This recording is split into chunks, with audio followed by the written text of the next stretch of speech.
দর্শক, rapid action battalion র্যাবের গোপন বন্দিশালা task force for interrogation TFI cell পরিদর্শন করেছেন আন্তর্জাতিক অপরাধ ট্রাইব্যুনাল 1-এর 3 বিচারক সহ প্রসিকিউশন টিম ও আসামি পক্ষের আইনজীবীরা। এই মুহূর্তে টিএফআই সেলে আছেন সহকর্মী জাবেদ আক্তার। বিস্তারিত জানতে সরাসরি যুক্ত হচ্ছি তার সঙ্গে। জাবেদ, একটু বিস্তারিত জানাবেন। র্যাবের যে গোপন বন্দিশালা task force for interrogation cell TFI cell নামে যেটি পরিচিত, সেই টিএফআই সেলের সামনে আছে আমি। আমার এখানে যেটি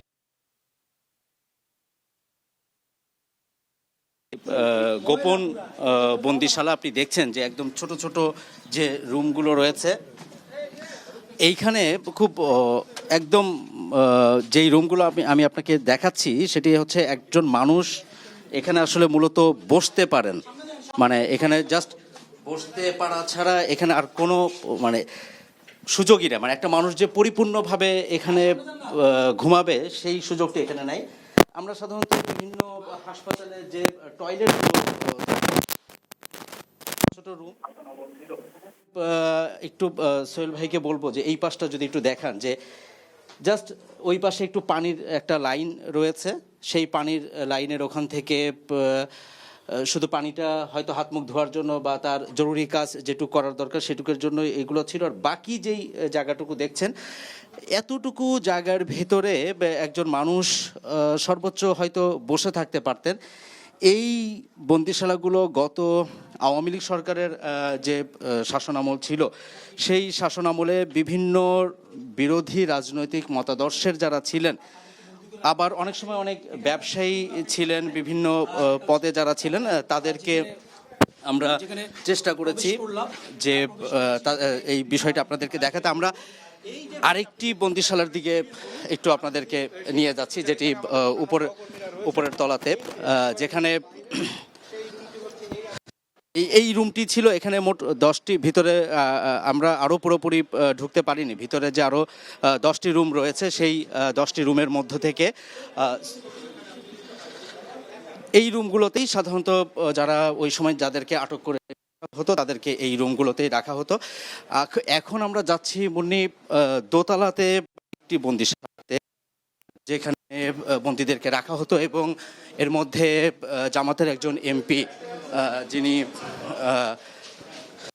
এখানে ব্যারিস্টার আরমান, তাকেও এখানে রাখা হয়েছিল। আমরা এখানে একটু আরেকটি আমরা এখানে দেখছি, যেখানে একদম সিঁড়ির নিচে, এই সিঁড়ির নিচের কতগুলো রুম ছিল। যে রুমগুলো রয়েছে, এই রুম ছোট ছোট কিছু রুম পাচ্ছি, যে এই রুমগুলো আগের যে রুমগুলো দেখাচ্ছিলাম সেগুলো থেকে একটু বেশি। আপনাকে একটু মনে করিয়ে দিই যে গত 21শে জুলাই গত ট্রাইব্যুনালের পক্ষ থেকে, ট্রাইব্যুনালের যিনি চিফ প্রসিকিউটর, তিনি একটি আবেদন জানিয়েছিলেন। যেই আবেদনে তিনি, যারা ট্রাইব্যুনালের চিফ প্রসিকিউটর, আন্তর্জাতিক অপরাধ ট্রাইব্যুনালের যিনি চেয়ারম্যান বিচারপতি গোলাম মর্তুজা মজুমদার এবং তার নেতৃত্বে যে আরও 2জন সদস্য আছেন, তাদেরকে এখানে পরিদর্শনের জন্য একটি অনুমতি চাওয়া হয়েছে।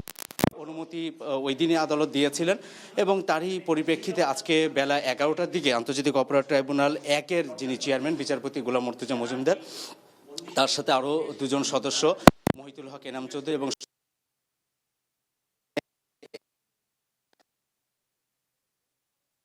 মোহাম্মদ আমিনুল ইসলাম সহ আরও অন্যান্য যে প্রসিকিউটররা, প্রায় 10 থেকে 12 জন প্রসিকিউটর ছিলেন। একই সাথে আসামি পক্ষের যারা আইনজীবী তারা এখানে এসেছেন এবং রাষ্ট্রনিযুক্ত অর্থাৎ স্টেট ডিফেন্স লয়ার যারা আছেন, রাষ্ট্রনিযুক্ত আইনজীবী, তাদেরকেও আমরা এখানে আসতে দেখেছি। এর বাইরে আমরা মায়ের ডাকে নামে একটি সংগঠন রয়েছে, যারা এই গুম হওয়া যারা আছেন তাদেরকে নিয়ে যারা কাজ করেন, যিনি আছেন সানজিদা তুলি, তিনি এখানে এসেছিলেন এবং গুম নিয়ে বা মানবাধিকার বিষয়ক আরও যে কাজ করেন নূর খান লিটন, তাকে আমরা দেখেছি।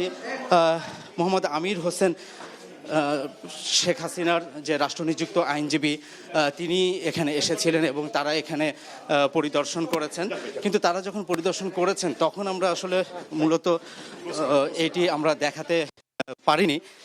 ওই সময় সেই অনুমতিটা আমাদের ছিল না, কিন্তু এখন যারা গণমাধ্যম যারা কর্মী আমরা এখানে আছি সেখানে আমরা এটি দেখানোর চেষ্টা করছি যে প্রত্যেকটা রুম যেগুলো আছে, এই যে ডান পাশে যে রুমটি দেখছেন এখানে এই রুমটাতে এই যে ওয়ালে ঢাকা ছিল এগুলা, এবং এখানে আমাদের একজন প্রসিকিউটর ফারুক ভাই আছেন।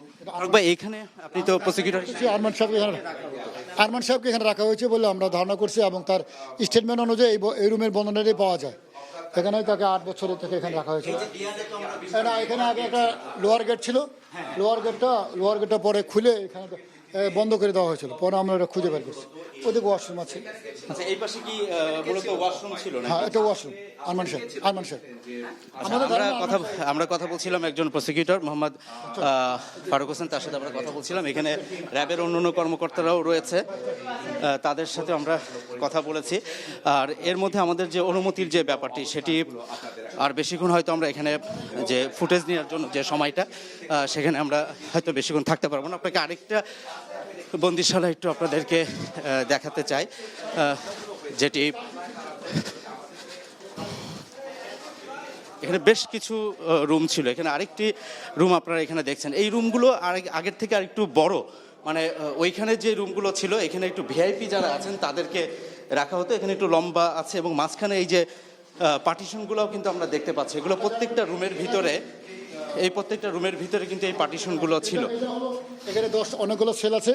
এই একটা সেলের একটা হলো কমন বাথরুম, এই যে এখান থেকে এটা বন্ধ ছিল, এটা একটা সেল, এই যে এটা সেল, এটা একটা সেল, এটা হলো কমন বাথরুম। এই কমন বাথরুমটাই সবাই ব্যবহার করতো। এখানে যারা ছিল ঘুরে দেখেন, ওদিকে ঘুরে দেখেন, যতগুলো বাথরুম, এটা দুইটা ছিল, এটা দুটা করে, হ্যাঁ দুটা ছিল। মানে এই ছোট ছোট রুমগুলোতে এক একজন দুজন করে এখানে রাখা হতো। এদের কোনো ছিল না। আর এখানে ভিতরে কোনো লাইট ছিল না, বুঝছেন?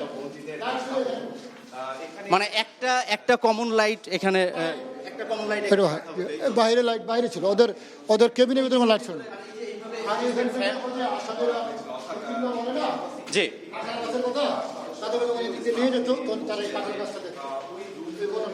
তো আমাদের এখানে ছিল আপনার ওই যে আপনার অ্যাডজাস্ট ফ্যান, অনেক যারা আওয়াজ হতো, কথা বাইরে যেত না। অর্থাৎ এখানে কোনো কথাবার্তা হলে সেই আওয়াজগুলো, যেগুলো আমরা ট্রাইব্যুনালে যখন সাক্ষ্য দিচ্ছিল তখন কিন্তু এগুলোর বর্ণনায় আমরা দেখছিলাম। আমাদের সাথে কথা বলছিলেন প্রসিকিউটর মোহাম্মদ ফারুক হোসেন, এবং তিনি যে বর্ণনাগুলো দিচ্ছিলেন, আমরা আন্তর্জাতিক অপরাধ ট্রাইব্যুনালে যখন এই মামলাগুলোর সাক্ষ্য গ্রহণ চলছিল তখন কিন্তু এগুলোর বর্ণনা আমরা শুনেছিলাম। এবং তখন আমরা এই এক্সজস্টের যে ফ্যানের কথা বলছিল, যে এই ফ্যানটা খুব জোরে চলতো, এবং একই সাথে অন্যান্য যে বিষয়গুলো এখানে বর্ণনা উঠে এসেছে, সেই বর্ণনাগুলো আমরা এখানে এসে তার কিছুটা সত্যতা আমরা এখানে পাচ্ছি। তো আমরা আপনাদেরকে আসলে দেখানোর চেষ্টা করছিলাম যেটি বহুল আলোচিত, এই যে আয়নাঘর নামে পরিচিত যে টিএফআই সেল অথবা জয়েন্ট ইন্টারোগেশন সেল, যেটি বন্দিশালাগুলো, সেই বন্দিশালাগুলোর মধ্যে একটি বন্দিশালা, সেটি হচ্ছে TFI cell, task force for interrogation sell.